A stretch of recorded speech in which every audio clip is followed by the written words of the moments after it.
Broadcasting from the classic city, Athens, Georgia, it's the Ratio Podcast, live featuring Johnny Ray. We are coming to you live from the Lab at Cine, Athens' only independent art house cinema. This week's episode features local legend Bryan Poole. From the Shadows, it's Tears for the Dying, and the comedy of Farrah Johnson.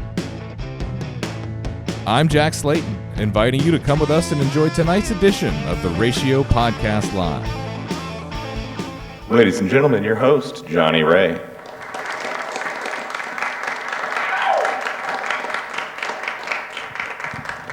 What the fuck is up, Athens, Georgia? Welcome to the Ratio Podcast. I am your host, Johnny Ray, and this is my host, co-host, Mr. Jack Slayton. How you doing? How you doing, man? Doing good. Well, tonight we've got an awesome show for you guys tonight, and ladies. We have Tears for the Dying tonight. We also have returning champion, Miss Farrah Johnson. So she's going to put a mojo on you for sure. And also, we have Mr. Bryan Poole. He's going to stop by and talk to us about the new Elephant 6 documentary that is now out. So everybody give it up for Bryan.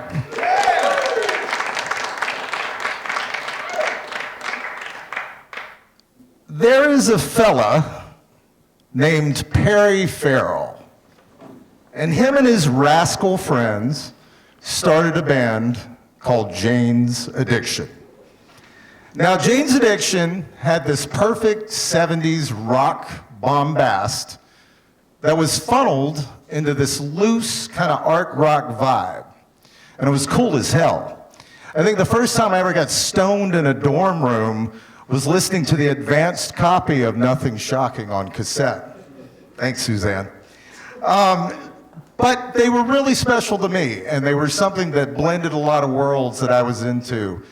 And in 1991, Perry Farrell, along with Ted Gardner, Mark Geiger, Don Muller, and the rest, I think that's it. They formed the Lollapalooza Festival. And Lollapalooza, to give you some context, it was a touring festival. It had like 25 to 30 dates on it. And there was 7 bands on the main stage, and there's another 7 on the second stage. So this thing started touring around. It was a big mainstream festival. The cool kids started making fun of it as soon as it got any recognition. But for people like me, it meant a lot. People that lived hours away from anything cool, or lived, some ways away where you couldn't even find out where the cool stuff was happening when the shows were going down. Now keep in mind, I'm in this wasteland of 18 to 21, where you can't really get into clubs. And I didn't know if, some shows, I remember going to a Ramones show. We got there, we had to be 21. We snuck in, but still.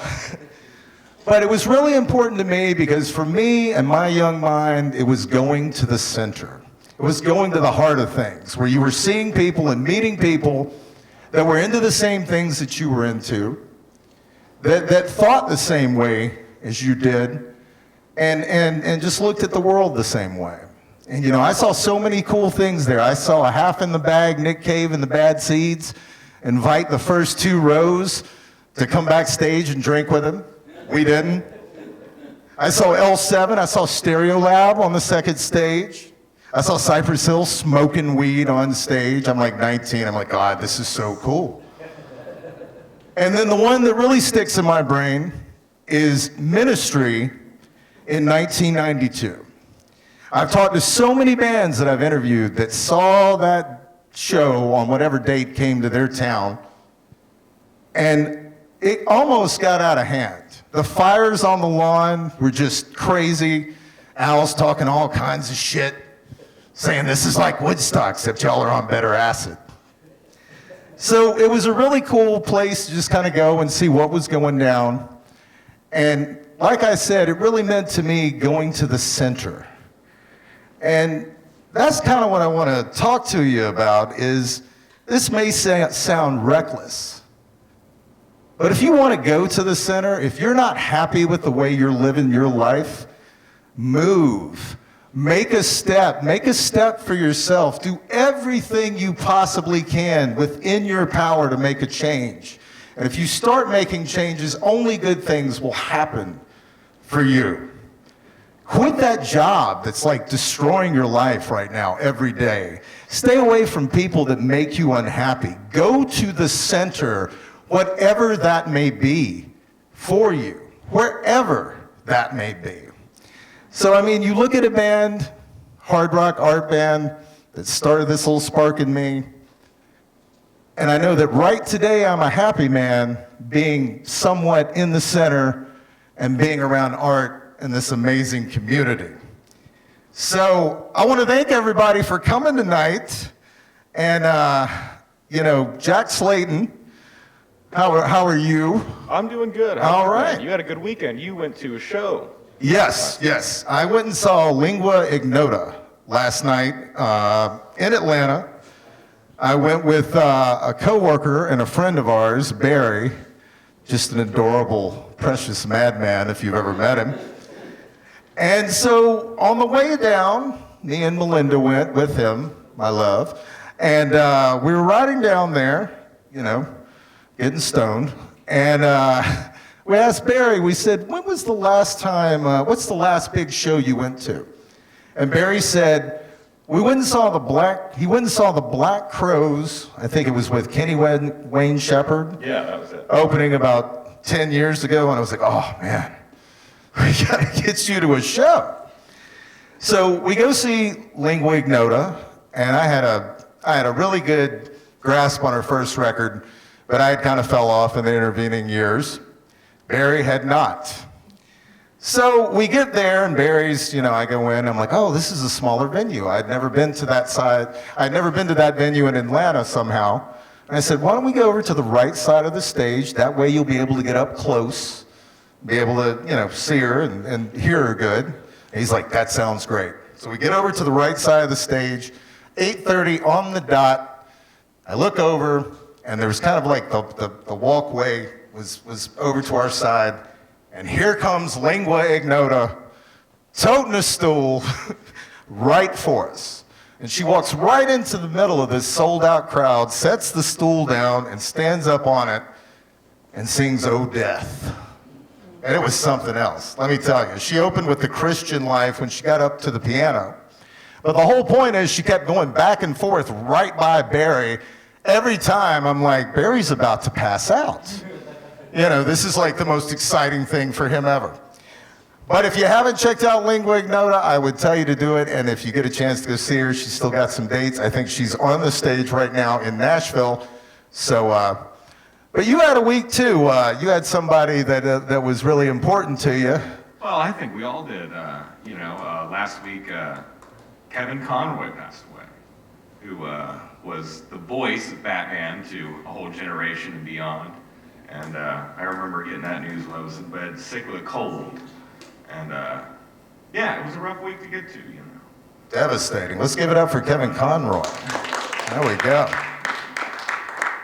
Well, let's get to our show tonight. Our first guest, I refrain from using the word blessing much, but this guy's friendship truly is one to me. We've got Mr. Bryan Poole, and he's going to come out here and talk to us about the new Elephant 6 documentary. So let's roll a clip from that, and then we'll get Bryan out here to discuss it. We did something that's great. I'm happy. Fuck about that.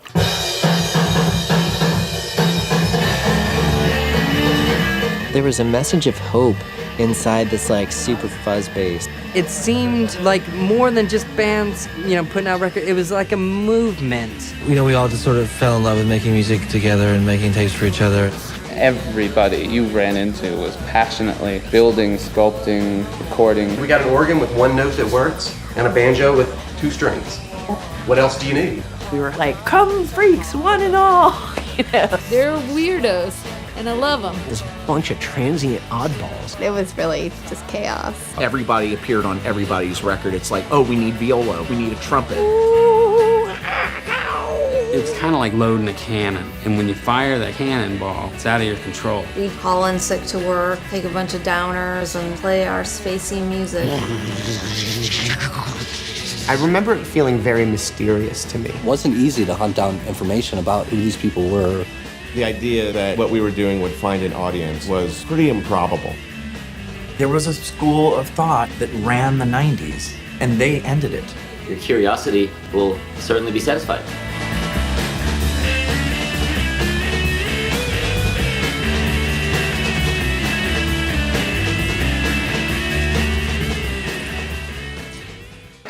Please welcome Mr. Bryan Poole. BP, are you with me? I'm with you, John Ray. All right. Well, how are things, sir? Things are pretty awesome. I mean, there's a lot of crap in the world, that's for sure. But one kind of blessing was this documentary finally seeing the light of day. It was like a passion project for this guy named Chad Stockfleth, who is a friend of Robert Schneider's, and just had never made a film before. But Robert's like, "You need to make the documentary about Elephant Six," and he's like, "What's Elephant Six?" And so thankful that Chad decided to pick up some cameras and go for it. And it took him, I don't know, probably like 10, 12 years before it finally got finished. And some people chipped in at the very end to kind of help push it over the line. So yeah, but it's been a good year. We had that, and then before that, this guy named Adam Clare wrote a book about Elephant Six called Endless. It came out earlier this year. That's also equally amazing. So it's one of these things where like a lot of people would come to us over the years and go, "Oh, we want to do a documentary about your scene or whatever," and we're like, "Yeah, whatever, man." Like what you think you're gonna get to know us, or it's like, well, if you're really gonna do it, you gotta kind of come to Athens or go to Denver and like figure out what we are. You're not just gonna just roll in and do a couple interviews and then that's going to be it. It just wasn't going to work. But these guys actually did the work. So Adam lived here, the guy who did the book for many times, and then Chad came down here endlessly. And a lot of things happened in the process, friends of ours passed away, and some other things happened, but anyway, the film is, I don't know. I don't think it could be really any better.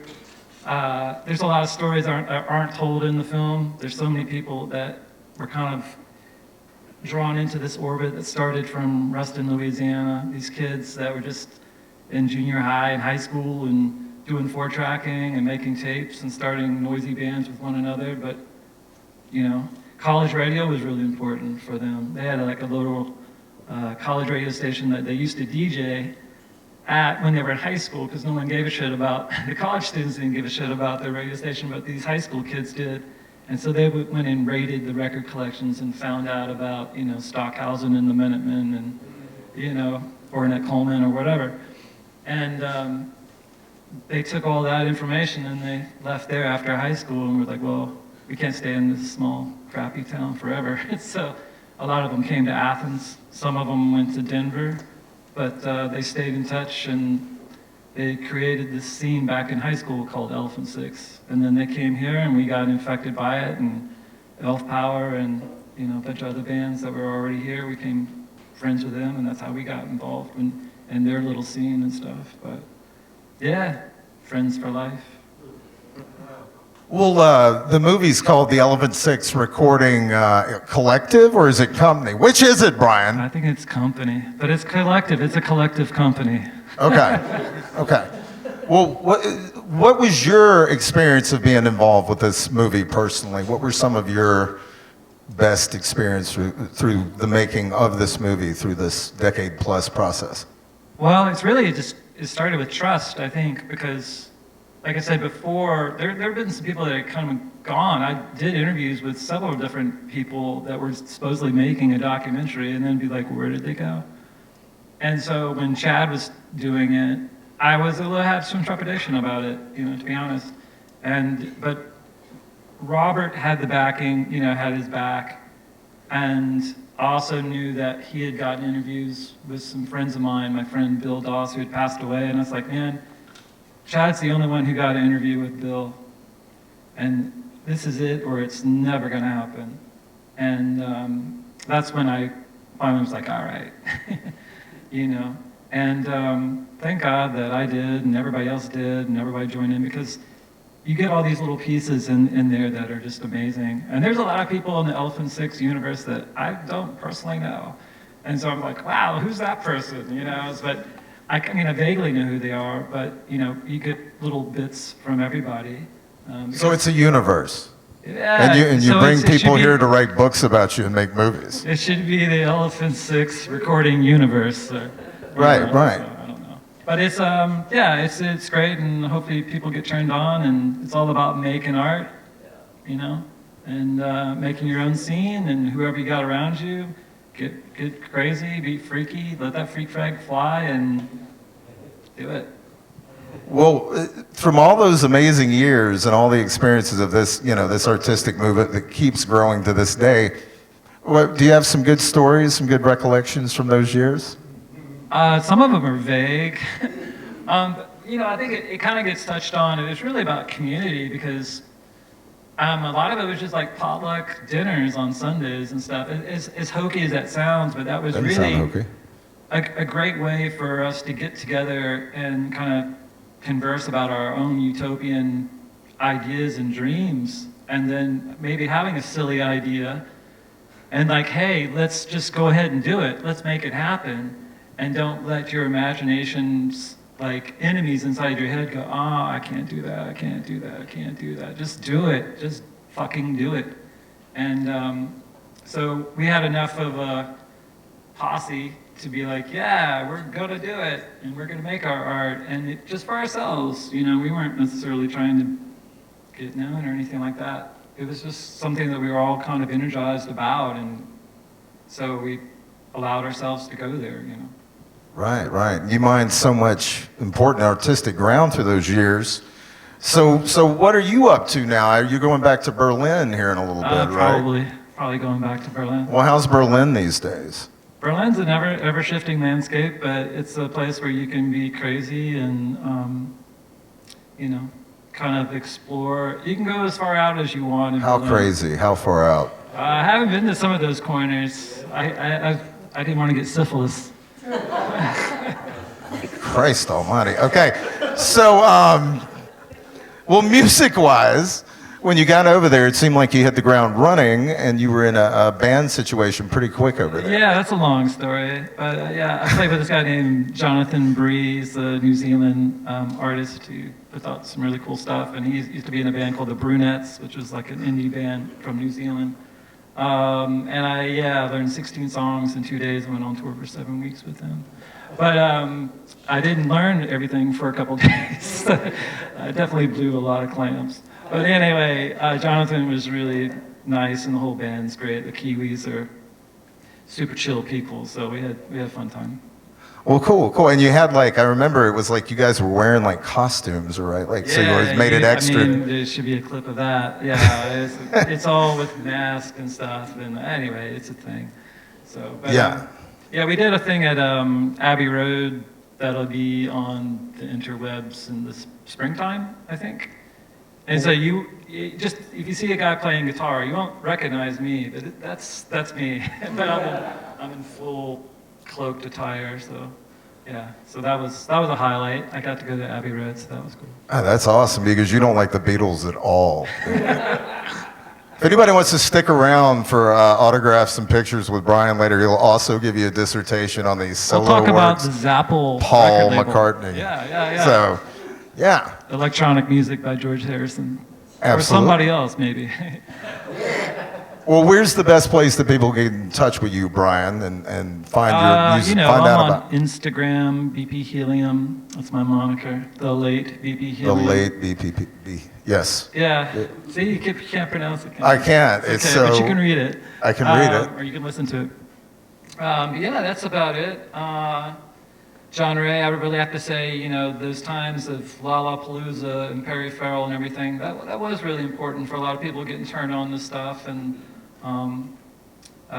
I think that, kids growing up in the 90s, not being exposed to stuff, being in small towns and stuff, that was really important. And, it was, in the concourse, you had a lot of art installations and you had a smattering of activism.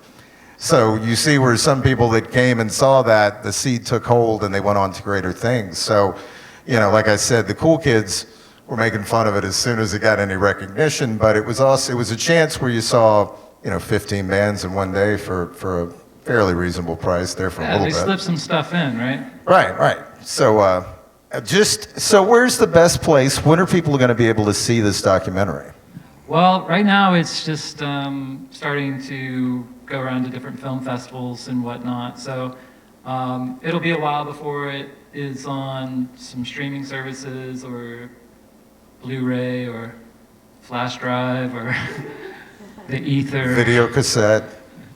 Maybe making a comeback, John Ray. There you go. That's what I hear. It was on VHS earlier, actually. That was the first way you could watch a primordial version of the documentary. Right. Well, man, thanks for stopping by and coming and telling us about this documentary. Everybody make sure to go out and see, when you can, the Elephant Six. Well, hopefully, I'm going to plug it right here. I think the documentary should show here at Cine. I'm in agreement with that. So, they have a nice red carpet. We'll all come in and we'll have a good time. Right. And I'll serve popcorn and bartend. So yeah, everybody come on out. Thanks so much, man. All right, and we are back live with you. Sorry about any confusion there. We're just learning how to do this, y'all. So coming to the stage, I'm so excited to announce one of my favorite bands, Tears for the Dying, with Adria Stembridge.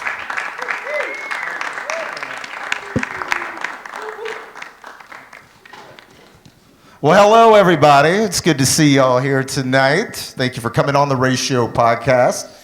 So, Adria, we've known each other for a little bit now, and I've seen you live, and, your music just is so awesome. So it sounds like you've got a brand new start now with some new band members or a new direction in a way. So kind of tell me a little bit about where you are going with Tears for the Dying now. For sure. So we've been doing a little retooling over the last year with COVID. It gave an opportunity to relocate back to Athens. I was in Atlanta for a few years. And when I came back to Athens, I eventually hooked up with Josh here. And we worked together for, I guess, since February of last year. And Mick joined the band about, 6 months ago? Late March. Okay, yeah. Okay, cool. And you all have been working on some new music. How's that process been going? We're super, super excited for the new music we're writing. We've got several things in the can right now, and we're going to play a couple of 3 new songs tonight for you. So, yeah.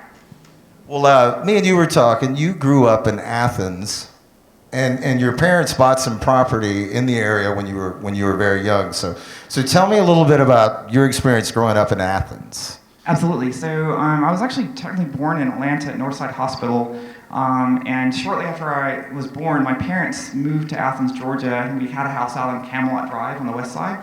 I went to Whitehead Road Elementary School when I was a kid.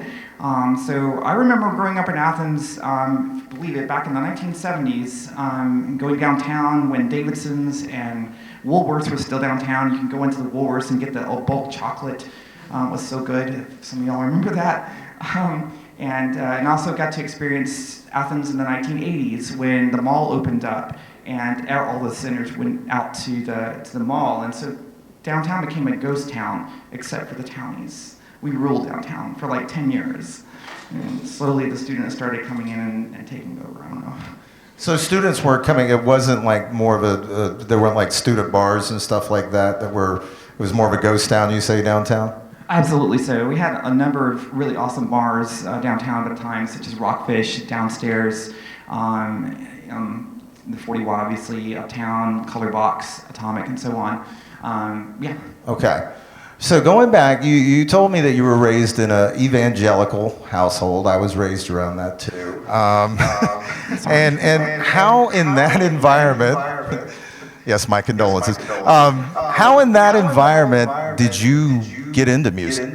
So basically, definitely raised in a very, very conservative, socially conservative household. In fact, my early experience with religion was when my older brothers, who like initially introduced me to some really cool music, like Kate Bush and like Fetch and Bones and some really good bands.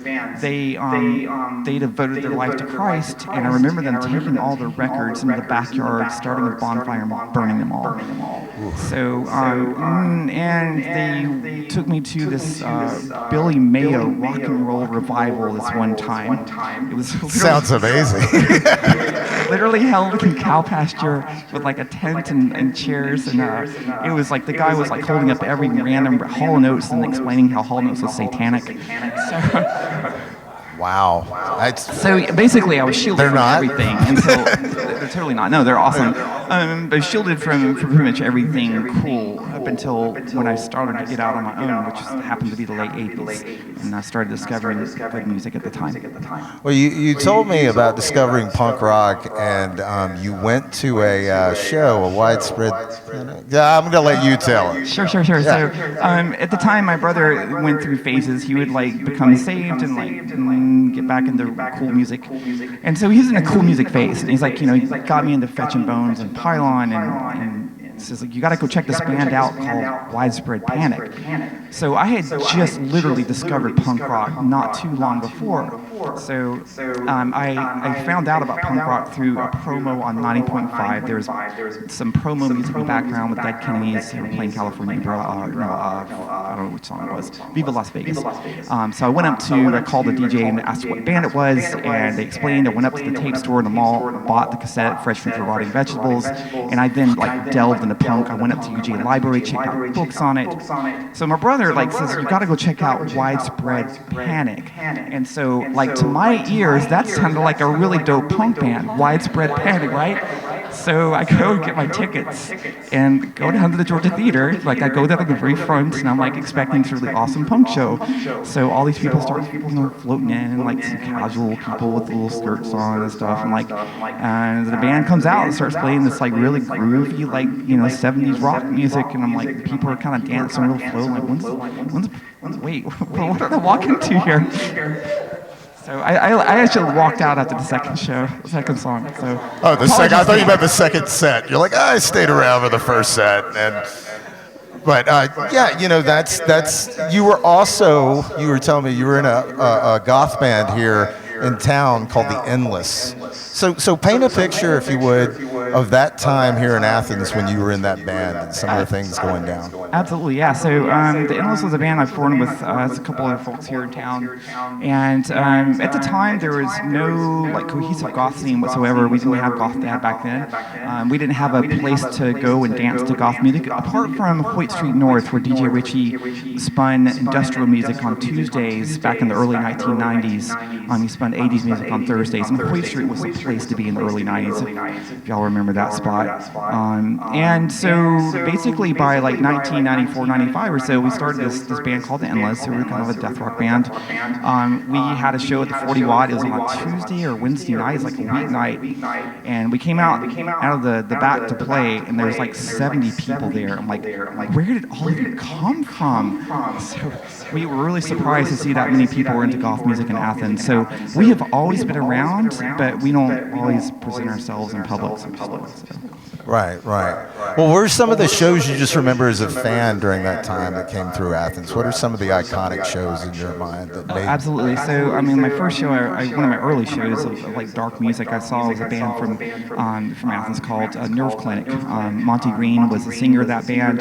They played the old 40 Watt on Clayton Street. I remember them going into this venue, and I was scared to death. I'd never really seen many bands before, and it was like this pitch black, and they had 2 TV screens, each playing a different B horror movie. I guess they self-made, and it was loud drum machines, heavy guitars. It was great, and this is awesome.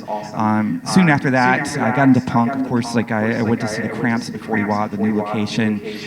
Shortly after that, I got to see the Nirvana show, which it seems like everybody in Athens was at that show. I don't know. So that was a pretty cool show. That's awesome that you were at that. Yeah, I've met so many people that were. I think the number of people who've told me they were at that show far exceeds the capacity of even an oversold 40 Watt. But these, me and you were talking, these last few years have been very difficult and strange for those of us who experience mental health issues. How have these last strange years been for you? It's been particularly it's been terrible for everybody, and I don't my issues are small compared to people literally George Floyd, who had a lot bigger issues than what any of us have gone through. So I just want to put that in context. But personally, it was a pretty shitty time for me. I was just going through a lot of trauma over in Atlanta. I finally got out of that situation and moved back to Athens in 2021. Shortly after getting back into Athens, right during COVID, I discovered I had a blood clot in my leg, just randomly. So I had to get on blood thinners for that, and it was a really bad year last year. I was on how fun are blood thinners? It's awesome. No, they're really cool because literally you can you bump yourself against a wall and you get this massive purple bruise for it's awesome. But it was a pretty tough time. I'm not gonna lie, I'm much better today, and I'm really happy to be back in Athens. But it was a really tough time back then. I was no shit on suicide hotlines quite a lot last year. But through the grace of my friends, Vanessa, just a lot of good things happened to me last year and earlier this year. I'm very grateful for everyone who helped me out through all that mess, and very thankful for Nucci Space and Leslie Cobbs. Thank you so much. Absolutely, give it up for Nucci Space. Well, I, for one, am very thankful and grateful that you're here rocking out with us and sharing your art. And, you're a friend, and I'm just so pleased. I'm just so happy to have you here tonight. And what's next for Tears for the Dying? We're working on our record, so we're hoping to get our record recorded in the next few months. After that, we're working on getting a nice agreement with a booking agency so we can start getting some good regional tours going. Ultimately, our long-term plan is we'd love to go tour Europe, play in Japan. So got to have goals. Absolutely. Well, thank you so much for coming out tonight, and we will see you in just a few with The Rock Show. Thank you so much for having us. Absolutely. Everybody get it up for Tears for the Dying and Adria Stembridge.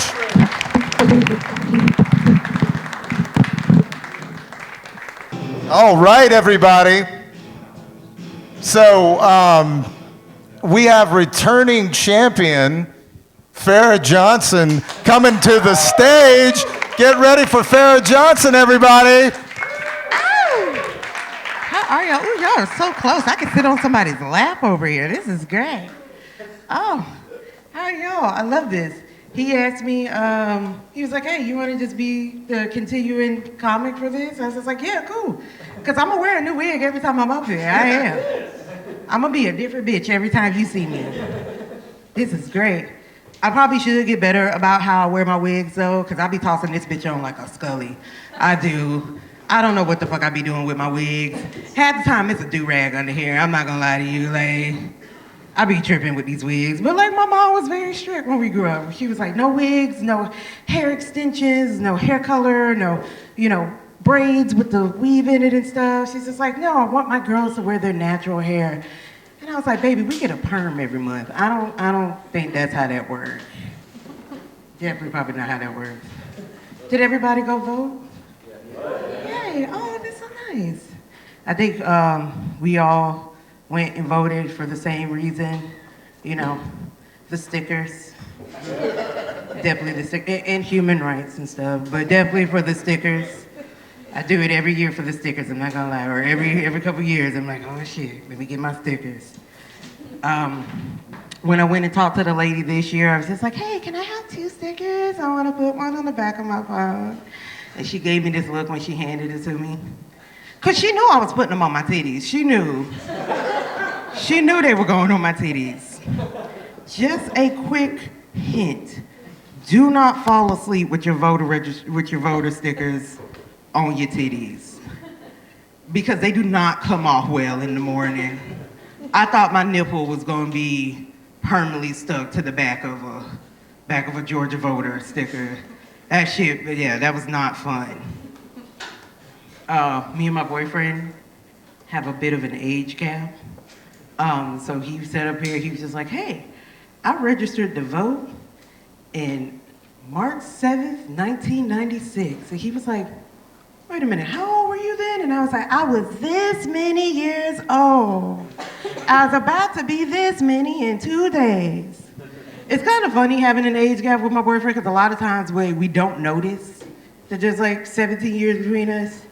Mainly because I'm 30. If I would have been in my early 20s, that'd have been weird. Like you would have heard the like Law and Order theme song playing in the background. But like sometimes like we completely forget because we have a lot of the same references. We like a lot of the same stuff. But like some moments, some things will come up and it reminds us that we do have a bit of an age gap. The other day we were sitting up here listening to Pearl Jam and he's just like, oh man, I remember when this fucking album came out, it was great. I was like, yeah, I was probably like 4 or something. And he's just like, no, this came out before you were born. I was like, yeah, I was a nut. And it's just like, one time, one of the moments he forgot the age gap, he was trying to be romantic. He was like, oh man, I wish I would have like met you 15 years ago so we could have known each other longer and all that stuff. I was like, baby, 15 years ago I was a minor. I don't think that was working out the way you thought it was. But 30-year-old Farrah has better boobs than 15-year-old Farrah, so better thing. I don't know, it's kind of awkward sometimes when we sit up here and talk about our age gap. Like, sometimes I sit up here and I have to remember that, like, this motherfucker was born in 75. Like, he'll go off and say something crazy and I just have to be like, he was born at a different time. That's the lead paint talking. It's okay. Yeah, he's from the 70s and I'm a 90s bitch. I love it. Yeah, no, I like to play that song and yell that part when we be arguing, so I'm probably not the best girlfriend. But it was great to see you all tonight, and I'm glad that all of y'all came out. Y'all have a good night. Everybody, Farrah Johnson, hang out for a second. So you look amazing tonight, as always. The holidays are coming up. You looking forward to those? Oh, yes. I am looking forward to it. I'm actually like hosting an advent calendar party at my house. We're gonna make advent calendars and stuff. So looking forward to all the holiday stuff. I want to actually be so annoyed with the holidays that it's just like, I'm like, I don't ever want to do this again.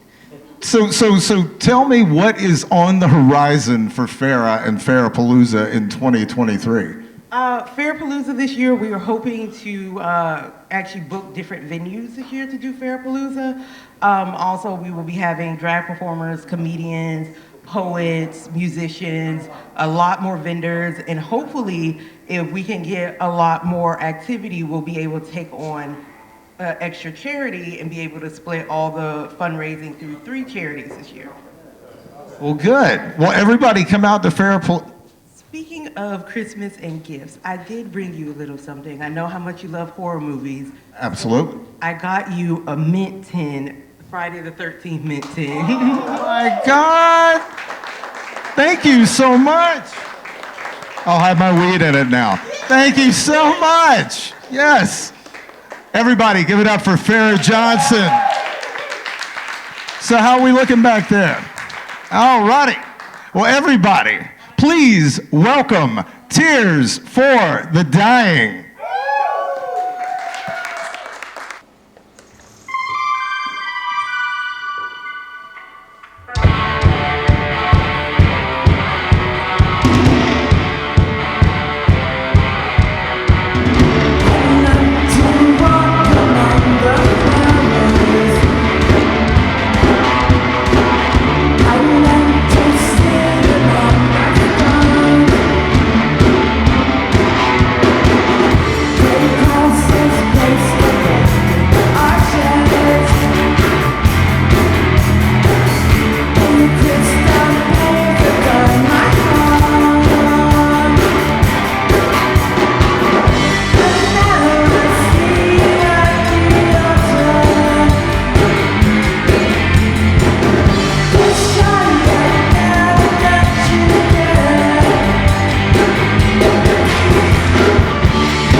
This next song is called Go Die.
Thank you so much.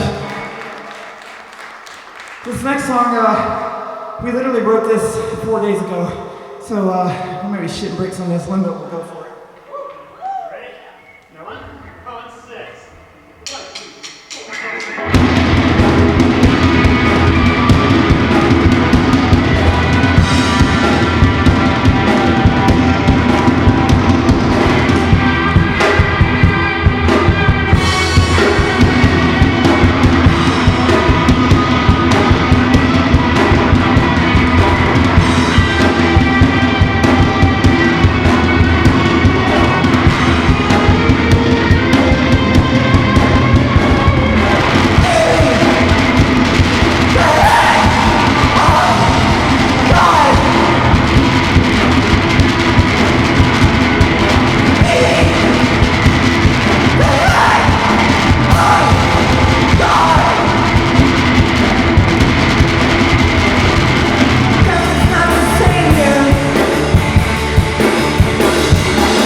More okra growing up, so many tall. 来ていただきありがとうございます。これは生き残ったというタイトルの新曲です。This song is called 生き残った. It's a song about recovering from mental health hell, coming out on the other side, wanting to survive and flourish.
This next song is a song that's got some personal connection to me. This song is called Jolene. It's written by Dolly Parton. My uncle Chip Stembridge played guitar on that track. So we're not going to do that justice, but we'll do our best. 1, 2, 3, 4.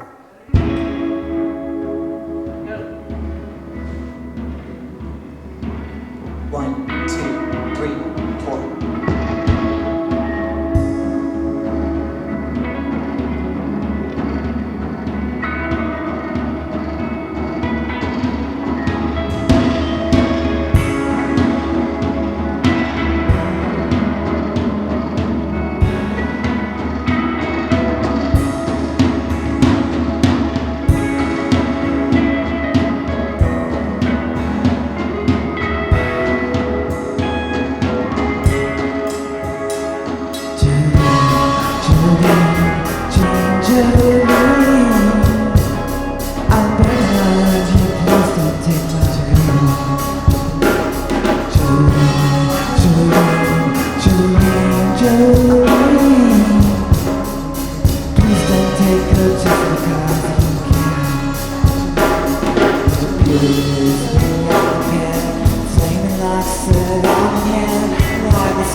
This next song was called Kaiju.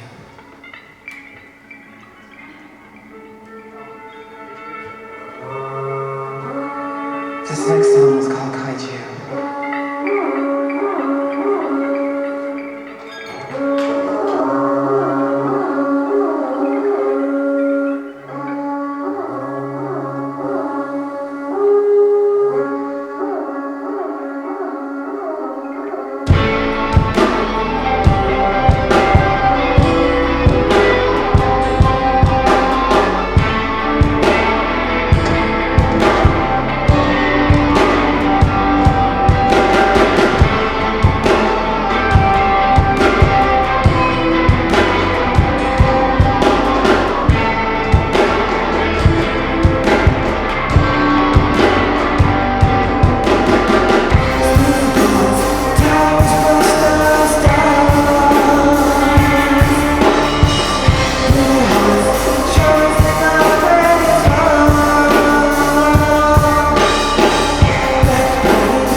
tonight for Johnny Ray hosting us and Farrah. An amazing set before us. Thank you so much. This song is called We're Gonna Be Funny.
Death you left.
Thank you so much for coming out and being a part of this.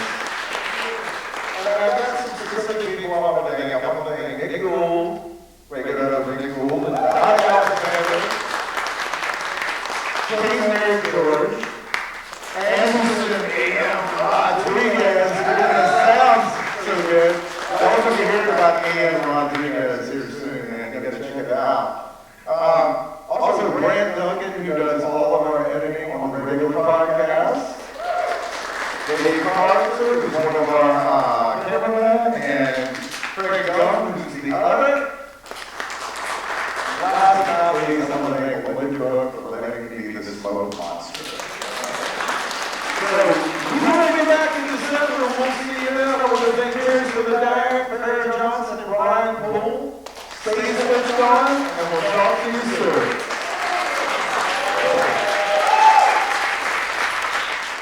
The Ratio Podcast Live is produced and directed by Eric George, executive producers Nick Gould and Johnny Ray. You can find the Ratio Podcast details at ratiopodcast.com.